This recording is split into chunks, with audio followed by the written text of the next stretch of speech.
Hello, ladies and gentlemen, and everything in between. Welcome back to GEEXX Reads. I'm going to do things a little bit differently, or not do things differently, but talk about something a little different today. This is still Reads, but today I want to talk about a webcomic called Girl Genius. It is written and drawn by Phil and Kaja Phoglio. Old nerds like me remember that duo from the old Dragon magazine days back in the 80s. For those of you younger readers or watchers, whatever, Dragon magazine was started as a monthly publication talking about Dungeons and Dragons mostly, but also about other role-playing games. And usually in the back few pages of the book, there would be some short comics, nerdy role-playing RPG related stuff. Jokes about, dragons and, mimics and beholders and whatever. Phil and Kaja Folio did like little one, like 5 or 6 panel comic books. They were goofy. I liked them a lot. And they continue to do short stories and single panel comics, stuff like that. Girl Genius is kind of their magnum opus. This web comic started in 2002, believe it or not, and it is still ongoing. It is a continuing story. It has basic chapters like, there's like an overall story arc that takes place in like chunks. This story does this thing, and then it goes on, and it continues. There are story arcs that go through it. The main character is a young woman named Agatha. In the very first few episodes, she does not really know who she is exactly. The world that this takes place in is an alternate Earth. The continent of Europe is called Europa. The capital city of England is called Londonium. So there are some parallels to what we would think of as Europe and European countries. But it's not exact. Most of Europe is controlled by the Wolfenbachs, who basically, Baron Wolfenbach got sick of all the petty states warring with each other. He tried to play nice and be diplomatic, and then he got sick of it all and just decided to conquer everything. It was easier that way. There are also several countries that have what are called queens. These are creatures of massive power. No one exactly knows where their power comes from. They can do things that are like magic. What they do is basically the only magic in the world. Everything else is very steampunk themed. And while the queens are the ones who can do magic, there are other people which are called sparks, which are essentially mad scientists. And the reason I went to this whole meandering thing here is that Agatha, although she doesn't know it in the start, is actually a spark. She is a brilliant builder and inventor. She just doesn't realize it yet. She is a minor lab assistant. She appears to be sleepy, clumsy, absent-minded. But it turns out the reason, I'm giving away some of the plots of the first season, basically. So spoilers ahead. Should have said that sooner. It turns out that her parents knew she was a powerful spark and basically gave her like a brooch to wear that basically suppressed her abilities, so that way no one would find out who she is. Because it turns out, I can't remember exactly when it's revealed. I'm not sure if it's in like the first arc or the second arc. It is revealed she is she is Agatha Heterodyne. She is the last surviving member of the Heterodyne dynasty. And the Heterodynes are famous for being ludicrously mad scientists. They build monsters and constructs and war machines and death rays. Because the thing you need to realize about the sparks is that they're not mad scientists as in that they're evil. They just can't help themselves from trying to tinker with things, which the mad scientist comes in. They might want to invent a coffee pot, which is fine. But then they get excited and they start to modify it. And you wind up with an 8-foot tall spider monster or spider robot that builds webs out of razor wire, drips acids from its fangs, and shoots death rays from its eyes, and also can make 12 different kinds of coffee. That's what the sparks are like in this little world. Um,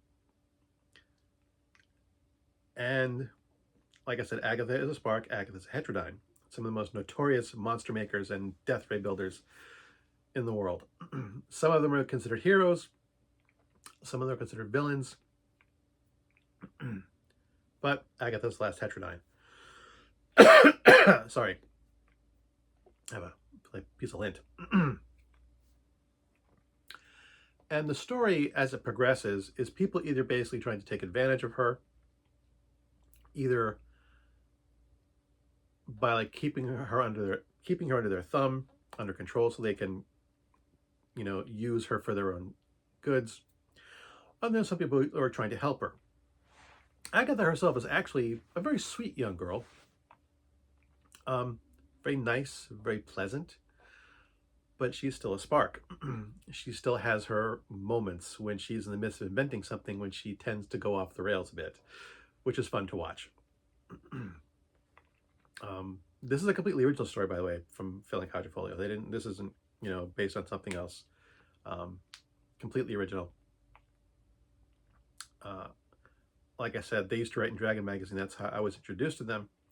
I've always loved their artwork and their style of storytelling because it's very campy, very over the top, and occasionally very silly. Phil is the art. Phil Phoglio is whatever his name. Phil's the artist, and he tends to put things in the background. Sometimes they're references to other things he has written or drawn, and sometimes he has a tendency, if there's like a bookshelf and a series of books, he will write sentences in the book titles, like "Why are you reading this?" kind of, stuff like that. He will write, or he will just make goofy titles. He'll put like little toys in the background or stuffed animals. He just is over the top goofy stuff that makes these things fun to look at. I have a tendency to, when I'll read the comic. This comes out 3 days a week, Monday, Wednesday, and Friday. A new comic panel every 3 days a week, Monday, Wednesday, Friday. And I will read them for fun. And then after I'm done, I will always go over them to look for background details, to see if he's hidden anything in there. He doesn't always. It's not a constant thing. I mean, after drawing this thing for 22 years, he's got to draw the thing. But there's still little fun tidbits. I like the characters that surround Agatha as well. Both the people who are trying to help her and the people who are trying, well, they're not necessarily the people who are trying to subvert her or not. There is the Stormvaros family who want to claim the title of king of Europa, and use some of them want to use Agatha and keep them under her thumb. One of the young Stormvaroses actually likes Agatha and wants to help her. There's a little love triangle between Baron Wolfenbach's son Gilgamesh, who is in love with Agatha, the young Stormvaros, who is also in love with Agatha. So she acknowledges that they both are attracted to her, and she kind of likes them both, but she hasn't made any, after 20 years, has not made any decisive pick of the two of them. I'm not sure how they're going to go with that. I lean more towards Wolfenbach. She seems to have a stronger connection with him. It may become a threesome. Who knows?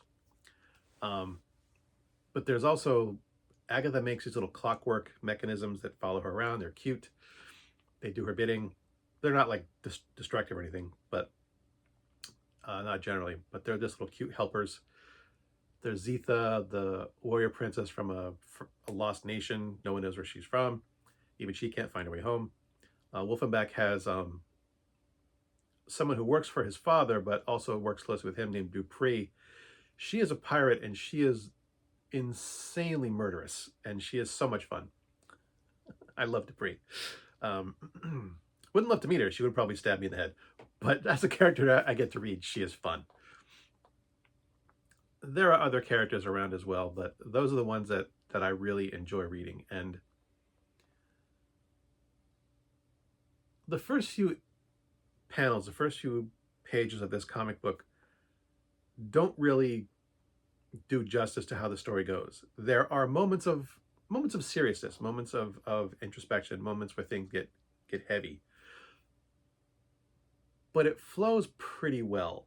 Um, there's a good balance of the serious and the silly, you know, and the overtop campiness, and it's. I just think this is one of the only web comics I still read. When web comics first became a thing back around 2000, I was reading dozens of them, um, and I've pretty much stopped reading all of them except for this one. This has kept me on board for over 20 years, and because I think it's consistently written. Some of the other comic artists that I followed, they got stale. Um, some of them got too full of themselves. Some of them became political in ways that I did not approve of. Some of them I realized were misogynistic. uh, some of them I just kind of lost interest in. They're still funny comics, but they weren't consistently good enough to keep me reading every day or every time they updated a comic. Um, and then some of them hid all their stuff behind paywalls. Whereas there was a comic artist that I used to follow. He would put out Monday, Tuesday, Wednesday, Thursday a comic every day. Thursday would be a cliffhanger, and the Friday comic would be behind a paywall. So like, you never got to see the payoff.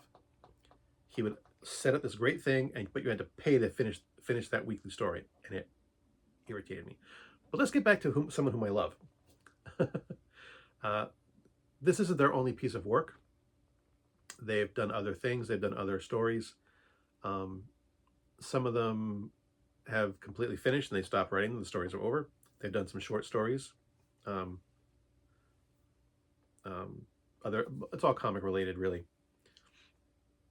I think they might have written a novel based on Girl Genius, but I'm not sure. I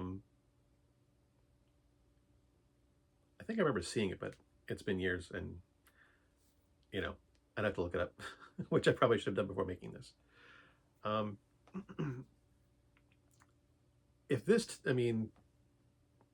If you were interested in reading this, I would recommend you need to start from the beginning. This is complicated is a difficult way of putting it. There's a lot of moving parts, and you can't really start the story from the beginning, you can't start the story in the middle. You have to start from the beginning. And I realize that 20 years worth of reading might seem daunting, but because it's only updated 3 days a week, you could burn through the first couple years of it pretty quickly. You could burn through the first, I'd say it takes a good dozen panels or so before it really gets moving, before you really get to see how the story is going to progress. The art style has changed a bit. The first couple drawings appear to be a bit more realistic. It's kind of gone back to being a bit more stylized of Phil Phoglio's other artwork, which is more cartoonish and less realistic. Still fun to look at. The initial comic, I think the first one was in black and white. I don't know if they ever colorized it. This one obviously is still black and white. But the further story arcs became colorized, colored, inked. Inked is a better word for it. But I would highly recommend this. After a while, you do kind of recognize. You do get to recognize the story beats, how they construct a joke, how they construct an arc, so you can kind of see how things are going to go. So it does become eventually a little bit predictable, but even beyond that, this is still one of my top webcomics ever. I would recommend this. This is novel quality material. It's just going on and on and on. There's a part of me that kind of hopes he would wrap it up, but I can't see it happening anytime soon, because not that I want it to end, but there's certain plot elements that have been building for so long that I want to see how they're going to go. But I did once, about 6 months ago, go back and start from the beginning and reread everything from the beginning just to get, because so much has changed. And I enjoyed it just as much the second time through. So I highly recommend Girl Genius. I'm not sure I even said that at the beginning. Oh well, it's Girl Genius. Oh man, I suck at this. As always, thanks for watching. If you like this crap, I don't know why. It's crap. There's other crap. And until next time, good hunting.